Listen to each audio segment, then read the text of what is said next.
ભાજપમાં જોડાઈ ગયા. તમારો દીકરો ગોપાલ ઇટાલિયા એક જ ગુજરાતનો એવો મર્દ માણસ છે જેને 10 વર્ષથી પાર્ટી નથી બદલી. કોઈ પાર્ટી નથી બદલી, કોઈ ટોપી નથી બદલી, ખેસ નથી બદલ્યો, અમે અમારો રસ્તો નથી બદલ્યો. શું કામ? અમે લોકોની હાલત બદલવાની લડાઈ લડીએ છીએ ને, એટલે અમારે નથી બદલવાનું, અમારે હાલત બદલવાની લોકો.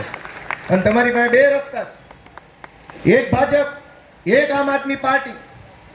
ઈ નેતા બદલે, પાર્ટી બદલે, પક્ષ પલટા કરે. અમે લોકોની હાલત બદલવા વાળી પાર્ટી છીએ. નેતા બદલવા વાળી હોય તો ભાજપને મત આપો, ને હાલત બદલવી હોય તો આમ આદમી પાર્ટીને મત આપો.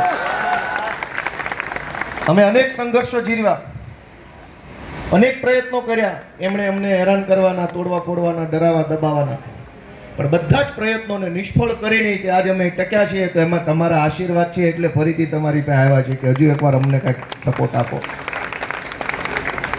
આ લોકો પાસે કોઈ આયોજન નથી. હું તમને એ વાત કહેતો.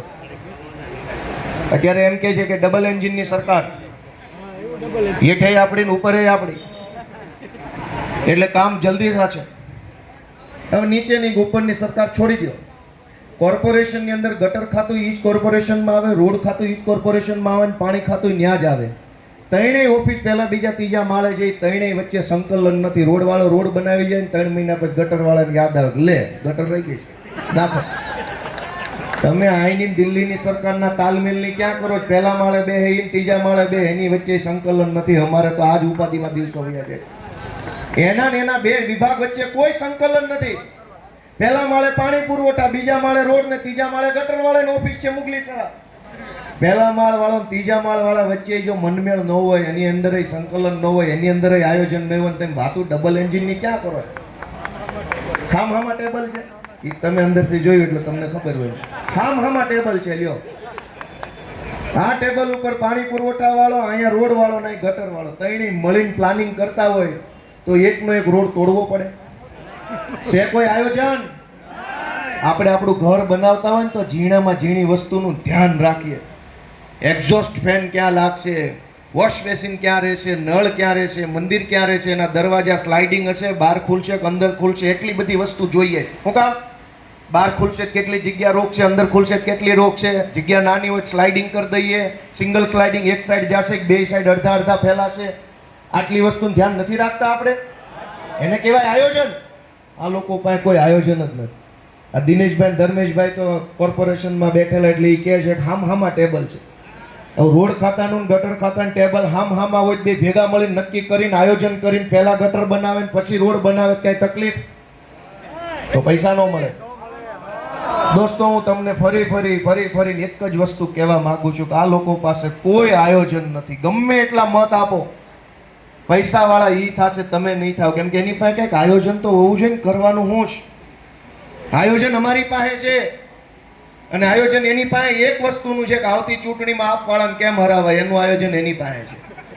અને અમારી પાસે આવતી ચૂંટણીનું નહીં, આવતી પેઢીનું આયોજન લઈને આવ્યા છે કે આ સુરતની આવનારી પેઢીને સુખી કરવી હોય તો સુરતમાં શું શું વ્યવસ્થા ઊભી કરવી પડે, અમારા અધિકાર પત્ર નક્કી કરવી.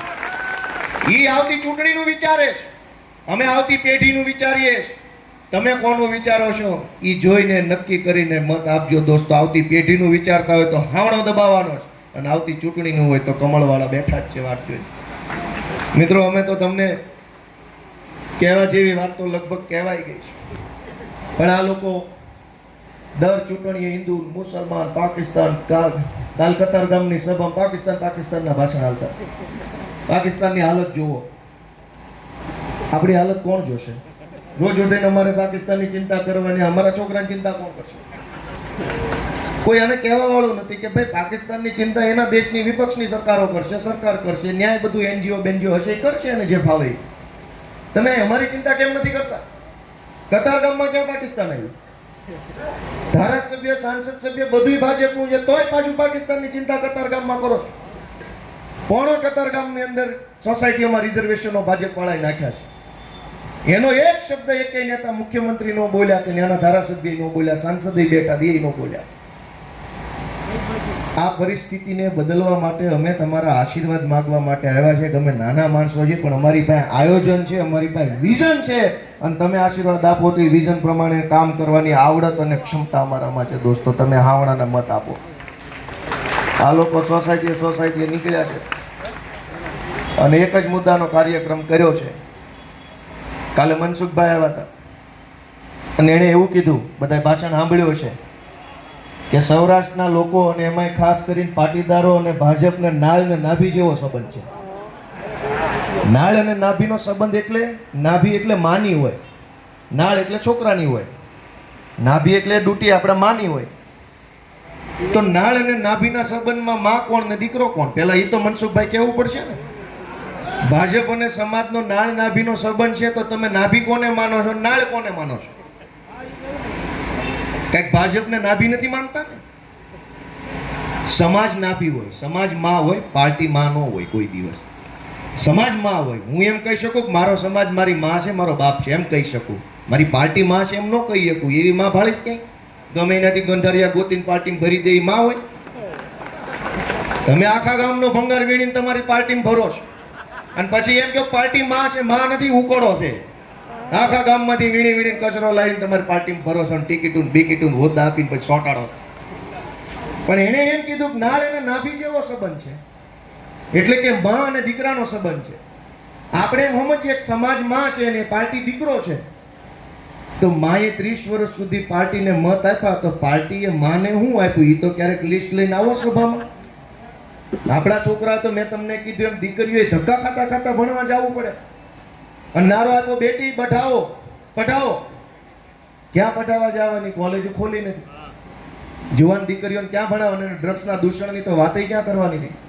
હર્ષસંઘ આટલું બધું બોલે છે, જેમ ફાવે એમ બોલે છે, જેવા ફાવે એવી ભાષા, જેવી ફાવે એવી વાર્તા, અને પોતાની જાતને એટલું બધું 30 માર ખા સમજીને વાતો કરે છે કે એ નહીં હોય તેથી ગુજરાત બરબાદ થાય. ના ભાઈ ના, અમે બેઠા છીએ. આજ ગુજરાતની ધરતી દાવીને મોટા થયા. તમે નહીં હો ને તેથી અમે સંભાળી લઈશું. અમારામાં શક્તિ છે, એમ કાંઈ તકલીફ નથી ભાઈ. જ્યાં હોય ને એવી વાત કરવાની કે હું નહીં હોત આમ થઈ જશે, હું નહીં હોત બધું બંધ થઈ જાય. કેમ ભાઈ? અને તમે છો તો હીરામાં ઉઠમણું કરીને ભાગી જાય. કે કોની તમે મૂછનો બાલય તોડીને પાછો લઈ આવ્યા? સંઘવીને પૂછો કો કે 30 માર ખાઓ એવા ભાષણ ઇન પાટીલ કરે. ટેક્સટાઇલ માંથી કરોડો રૂપિયાના ઉઠમણું કરી ગયા. તમે કોને મૂછનો બાલય તોડીને પાછો લાવ્યા? કહો કડીકોત પાછું નથી આવે એમ વાળ તો લઈ આવો. વાળ પાછો નથી આવે એમ તમારાથી. અને વાતું એવી કરવાની ગુજરાતમાં એની સરકાર હશે તો જ બધું સુખ શાંતિ આવશે, નહીતર બરબાદ થઈ જશે. મિત્રો, આપણે જાગવું પડશે કે આ સંઘર્ષ કરનારા લોકો જે વધ્યા છે, અમે રસ્તો નથી બદલ્યો, અમે પાર્ટી નથી બદલી, અમે ડર્યા નથી, જેલની બીકે અમે એની હારે સરેન્ડર નથી થયા. ખુલ્લેઆમ કીધેલું છે કે તમારામાં જે ક્ષમતા હોય એ ક્ષમતા અમારી ઉપર વાપરી લેજો. પછી બચી જાવી ને તો પછી હંતાઈ જાજો પાછા.